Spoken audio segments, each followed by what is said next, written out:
This is the Ember Podcast, your weekly spark of motivation, business insight, and real conversations with people who are building bold lives. I'm Michelle, and today we're digging in.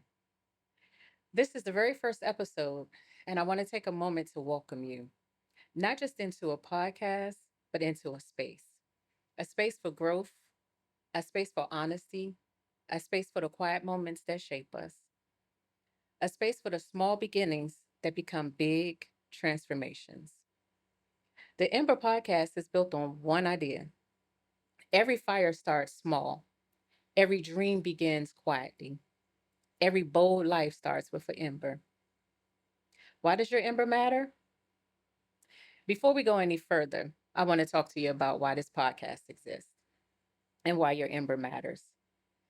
We live in a world that celebrates the flames, the big wins, the loud moments, the highlight reels, but nobody talks about the ember, that quiet spark, the small beginning, the moment where you're trying to figure out who you are, what you want, and how to rise from where you are right now. Most of us don't even start with a flame.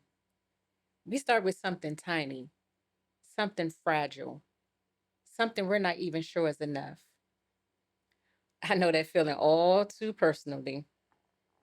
I've had seasons where my ember felt like it was barely there, seasons where I was rebuilding my life from the ground up, seasons where I was carrying responsibility for everyone around me, seasons where burnout sat heavy on my chest, seasons where grief was loud, seasons where I didn't know what tomorrow would look like.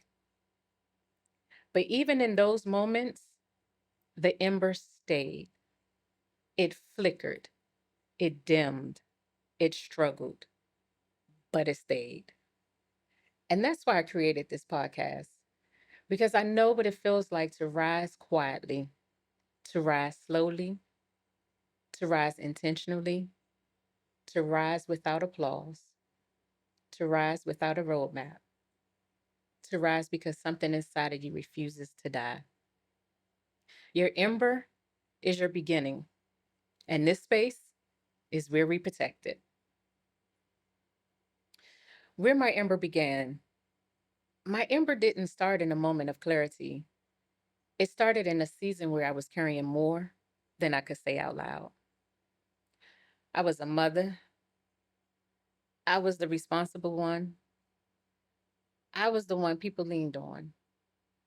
I was the one holding everything together, even when I was tired, overwhelmed, or unsure. I learned how to push through, how to keep going, how to show up even when I didn't feel ready. I learned how to build while healing, how to rise while carrying grief. My ember started in quiet moments, the moments where I didn't know what was next, but I knew I couldn't stay where I was. It started in the moments where I realized I wanted more clarity, more confidence, more purpose, more alignment, more peace, more of myself. And that's the part of entrepreneurship people don't talk about enough, that your business doesn't start with strategy, it starts with a spark. Seeing your own ember. Now, I want to talk to you about your ember because this podcast isn't just about my story, it's about yours. Maybe it's a business idea or a shift happening inside you. Maybe it's healing, maybe it's reinvention, maybe it's the courage to finally choose yourself. It took me a minute, but I did finally start choosing myself. My ember was always lit, but I never saw it within myself. I believe others saw it within me, but I didn't see it within myself. I had a former business partner that we partnered up and we're working together. I was learning some things from him. He was leading and directing, but in the end, things started to shift within myself. And I started realizing things and I started seeing things differently. And I started wanting more for myself and started wanting to do different things than where I was in that point. of my life with that business partner. With that business partner, I ended up going out on my own and just being my own boss. That was scary. That was, oh, the time of my life at that time. I didn't know what to do. I didn't know how things was going to happen. I didn't know what the world was going to look like the next day. But I stepped out on faith. And that's what it means really with when you realize you're Ember. You have to step out on faith. And that's what I did. And I see things now with choosing myself by taking myself out of that situation and stepping out on faith and being my own boss and working solely just for myself, no business partner or anything like that. That was my way of choosing myself. And I was able to gain so much more than what I did before. I've met amazing people since then. I have done amazing things since then that I always feel like if I was still on that path with that business partner, I wouldn't have met some of the people that I've met today and yesterday or before then. I would have never met them before. Because in that moment, it wasn't me choosing myself. I was putting myself in somebody else's dream. I was putting myself in somebody else's way of living or way of life because that's what they saw for themselves. But I never looked inside to see what I saw for myself or what I wanted for myself. I knew it was different things that I wanted to do, but I just didn't take that time to say, "Hey, Michelle, what do we want to do? What's your future looking like?" But when I did take that moment and do that, that's when it was, I'm glad that I did that. I'm glad that I stepped out on faith. I'm glad that I listened to that little spark, that little piece, that little noise, that little voice that's in the back of your head. That's that spark that's going to keep pushing you and keep telling you, go for it, go for it. You can do it. You can do it. Don't give up. Don't give up. So if you're having that little voice and it's something that you want to do, step out there. Step out there and get it done. It's going to be uncomfortable in the beginning. It's going to hurt in the beginning, but it's going to all work out. It's going to all work out. That's why that spark remains until you do what you're supposed to do or what you have to do. My daughter was my biggest supporter and still is one of my biggest supporters. I remember when I was making that decision to walk away from my business partner and I'm laying on the floor, I'm crying, and I'm like, I don't know what I'm going to do. I don't know how I'm going to do it. I don't know what to do. And she just kept saying, Mom, it's going to be all right. We good. We good. You're going to be all right, Mom. There's nothing to worry about. We're going to be fine. Dry your eyes, wipe your face. Come on, let's get up. We're going to get this done. Whatever you need, we're going to get it done.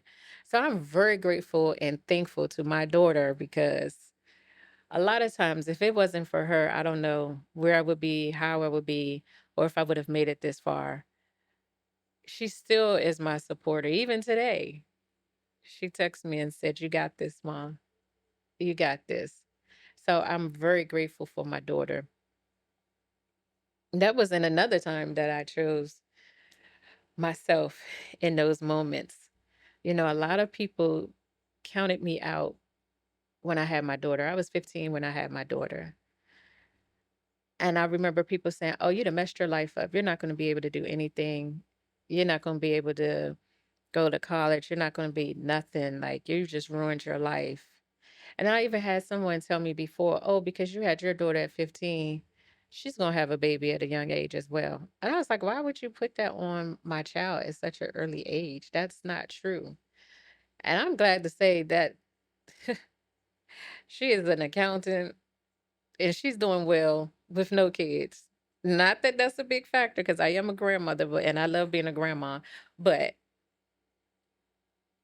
the things that people try to say on you or try to um, put in your head and put in your mind, those the things that's gonna, if you keep focusing on them, it's not what these people say, and it's not about how these people say it, because you have to be within yourself and again choose yourself. I chose myself in that moment. I raised my daughter with my mom's help, but I raised my daughter.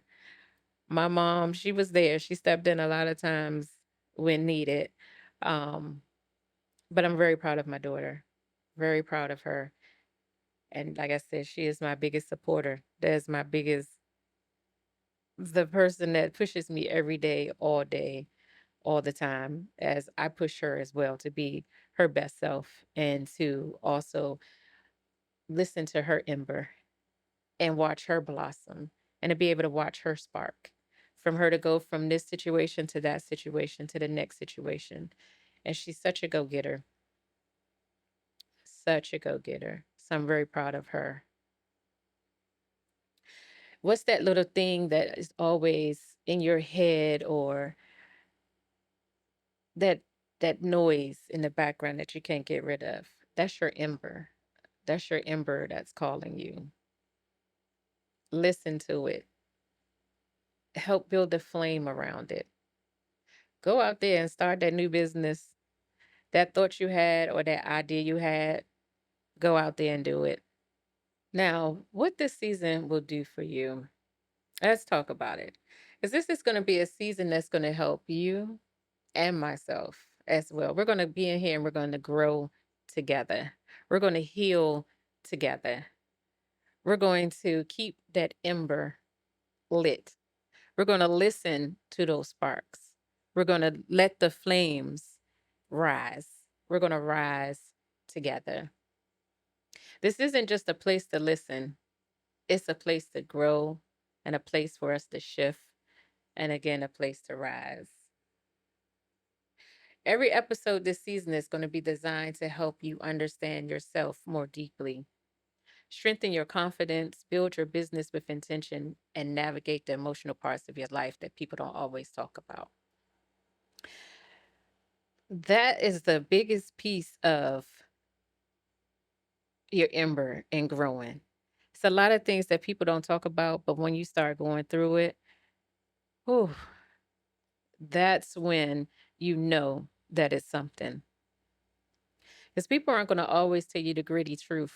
They're not going to tell you, oh, I rolled on the floor crying last night about this, or I woke up this morning and I was very emotional, or I don't know what I want out of life, or I don't know what I want, or I don't know who I am.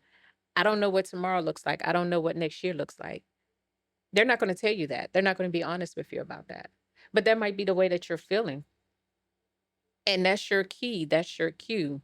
If that's the way you're feeling, that's that ember that's still speaking to you. That's telling you we want more. We want more confidence out of you. We want more love from you. Or we want more boldness from you. We want you to grow. We want you to heal. We want you to let these things go. We want you to do this or we want you to do that. That's your end. That's you on the inside, that ember that's telling you these are the things that we need to do. And you need to listen to those things. If you don't know who you are or what you want, then it's time to sit down with that ember and time to sit down with that notebook and pen and figure out what it is that you want. Ask yourself those hard questions. Look yourself in the mirror and ask yourself those questions.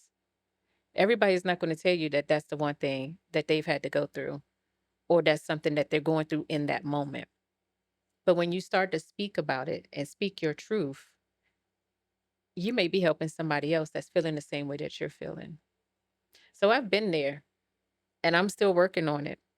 But I was at that point in my life that I didn't know what I wanted. I didn't know who Michelle was. But it took healing. It took that ember sparking.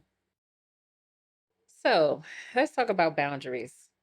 Have you set boundaries before of things that you will accept and things that you will not accept? It could be on the job, it could be family life, it could be dating life, it could be in anything. You set the boundary that say, nope, I'm not going to do that. It's all part of healing when you realize that, and growth when you realize that maybe you haven't set boundaries. Maybe I was too easy, not easy in a sense like that, but I was that yes girl. I didn't know how to say no. I never wanted to tell anybody no. Well, that was my story because, yeah, I was that yes girl. I never told people no. I never said, I can't do that. Not today. maybe tomorrow. Or let's try this a different way. Or let's try that a different way. Or no, I don't like that.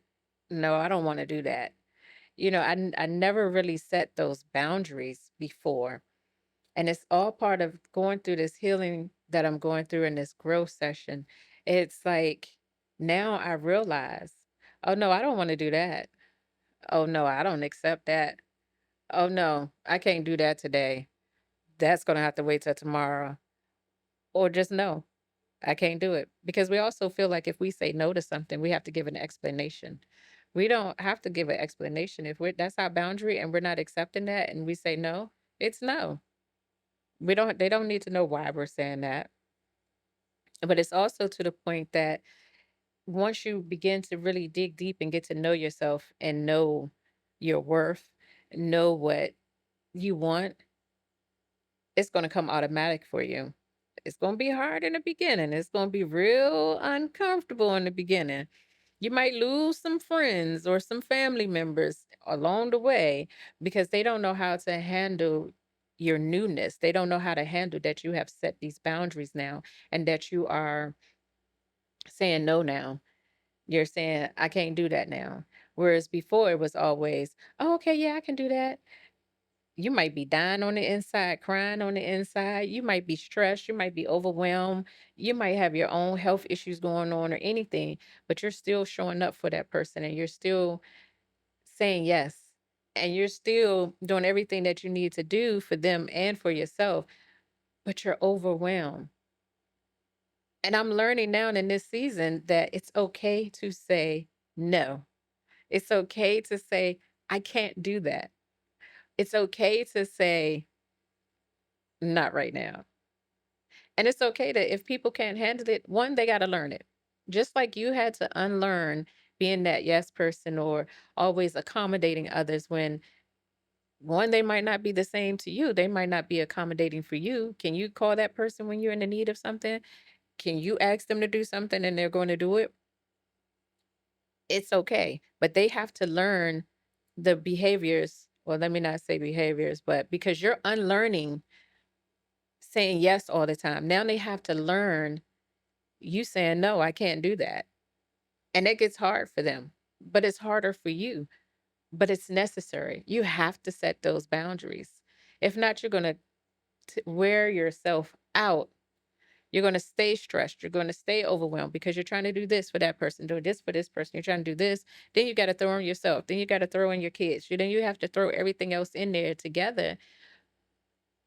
But it's just in a matter of time. You're going to have that break. You're going to have a breakdown. That's when you're burning yourself out because you're doing way too much. So set those boundaries. What do boundaries look like? What do you want? What do you want in life? What do you accept in life? Are you going to always show up for people that don't show up for you? Are you going to always show up for people just so that you can say, oh, I helped them? Or to be able to say that I did that? Or because, oh, that's my friend, so I can't say no. No, no. It's time out for those days. It took me 51 years to learn boundaries and to start saying no. And it hasn't been easy, but I'm loving it now. I am loving telling saying, no, I can't do that today. No, I don't have time for that. No, I got too much going on right now. I can't do that. It's very simple, but I never saw it as being simple. I always saw it as, no, I got to do it because that's my friend or that's my sister or this is this person and you got to do it. No, you don't have to do it. It's okay to say no. And then what other boundaries can you set besides just saying no and showing up for yourself and always putting yourself first because that's the main thing you always have to do is be true to yourself and always put yourself first. If you don't do that, nobody else is going to do it. No one else is going to do that for you. But that boundary could also just be I need some alone time every Friday. I'm not going to work or every Friday I'm just going to sit in my house and watch TV and do nothing. Maybe that Saturday, you're just going to stay in the house and do not do anything. Every now and then I go and get me a hotel room and have a staycation for the weekend. just so that I can have some me time and have some peace. I can go eat and come back to the room and enjoy myself. Mainly get the ones with the pools because I like to swim. So I'm getting those rooms with the swimming pools. Okay. But be true to yourself. Set those boundaries. It's okay to start saying no. It's okay to just put yourself first. Always put yourself first. Always have to do that. Different seasons in your life. That's a heavy topic because with different seasons in your life, you're going to go through them. You might go through them, might go through two seasons in one month. You might go through two seasons in 1 year. You might have 6 seasons in 1 year. You never know how many seasons you're going to go through. But the key to those seasons is hanging on and staying in it. Stay in it. Walk through the season with that umbrella if it's raining, with the snow boots on if it's snowing. But make sure you're in it and you stay in it and walk through it. Because you have your happy seasons, you have your sad seasons, you have your healing seasons, you have seasons, you have seasons where all hell is breaking loose and you're looking like, what in the world? Why me? What's going on? What is happening? I can't get a break. I can't do anything. It's always something. As soon as you turn this way, something's hitting you. Turn this way, something's hitting you. But always in the end, remember that all hell might be breaking loose, but God is always on your side and he'll help you get through it. You have to make sure that you always pray, talk to God, and he'll see you through. And just hold on. Hold on. Because that season is not going to last always at all. I'm in my growth season right now, my healing season right now. I'm in my prayers answered season right now. It's a lot of things that I have prayed about, a lot of things that I had talked about, a lot of things that I wanted to do that I am doing now. And it was all in God's time and all in alignment. Things happen when things are aligned. So it's always good to just stay focused. All right, guys. So we was a little on the heavy side. Let's come on over here so we can do something light, something fun. Let's talk about DM etiquette on social media, y'all. If somebody is DMing you, are you supposed to respond? Do you have to respond? If somebody's telling you every day in your inbox, "Oh, you're so beautiful, you're this, you're that," are you supposed to say thank you every time? Are you supposed to say, "Oh, thank you," or start a conversation with them? Then they get mad and say, "Oh, you can't say thank you? You can't what was the other one? I got so many. You can't say thank you. That's rude." And then I got, oh, no response. You can't respond. That's rude. So I had to tell some, I don't even know who this person was. I just was like, listen, this is my page. I do what I want to do. So if I choose not to respond to you and I choose not to reply to your DM, that's my choice. You can always unfollow, unsubscribe, or whatever. You can leave me alone. How about that? But what's some of the experiences that y'all have had? That's what I want to know because I be thinking sometimes this can't be real. This can't be right. This can't be people really getting upset that I chose not to respond to them. So what's the etiquette for that? What are you supposed to do any of that stuff? Or how can you slide into my DM and expect for me to reply to you? If I choose not to reply, I choose not to reply. That's my choice. So how and why do you get upset or you get mad or you get an attitude? Like what's really happening? What's really going on? Because it's my page. It's my inbox. I talk to whomever I feel like talking to, or I don't talk to anybody. I might, oh, that's the biggest issue is that when they see that you have read their message and they say, oh, you read the message, but then you couldn't even say anything. No, because that's my choice. I don't have to say anything. You DM me. I didn't DM you. I didn't ask you to DM me. And it's like, y'all, let's grow up and let's just be real with that because we don't have to reply to any and everything that comes into the inboxes. And I don't understand it. I've asked so many people, like, well, what's the etiquette? Are you supposed to give me 3 to 5 days to respond? Are you supposed to give me up to a week's time to respond? What's the reply time? Do you say thank you every day and you're constantly saying, oh, you're beautiful. Oh, you're beautiful. Or this, and that. Do you reply every time? Thank you. Thank you. That gets redundant. And it's like, okay, you already told me yesterday that. So it's like, come on, y'all. What are you looking for? What are we supposed to be doing?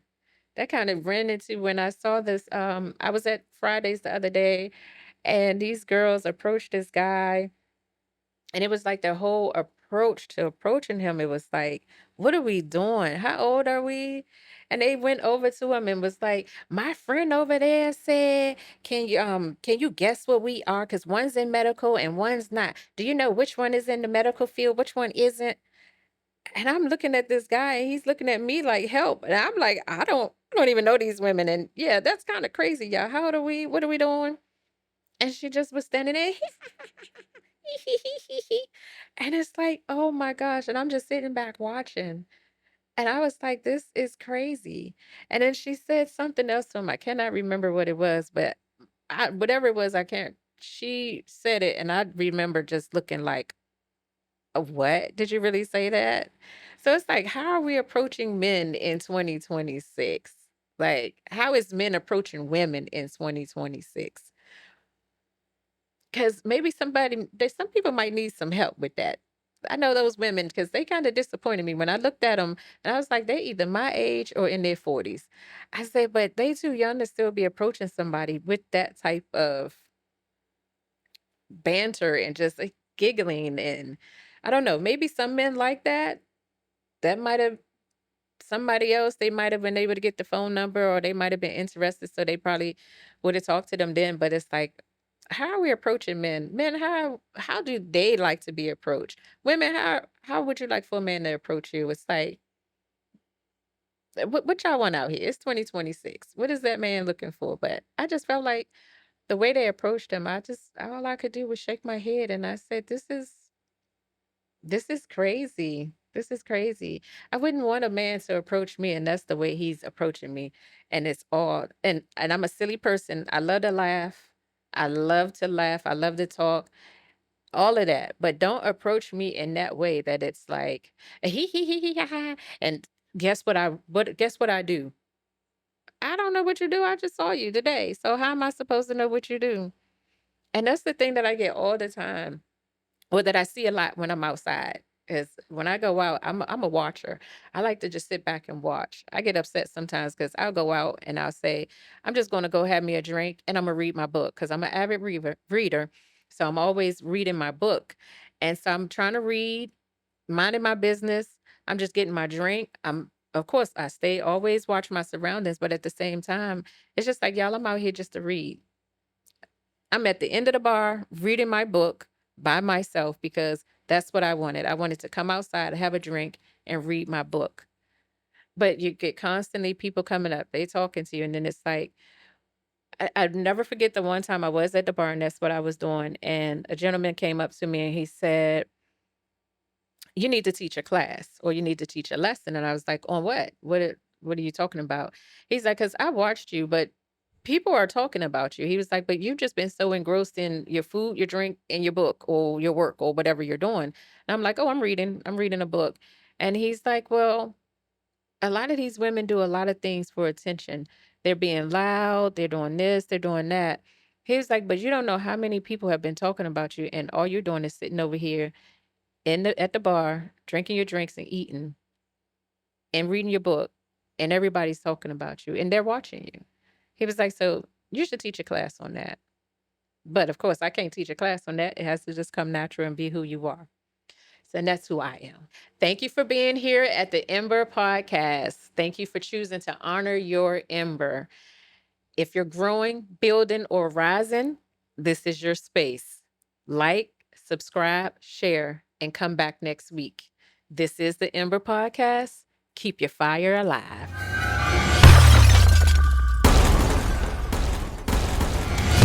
Truth teller.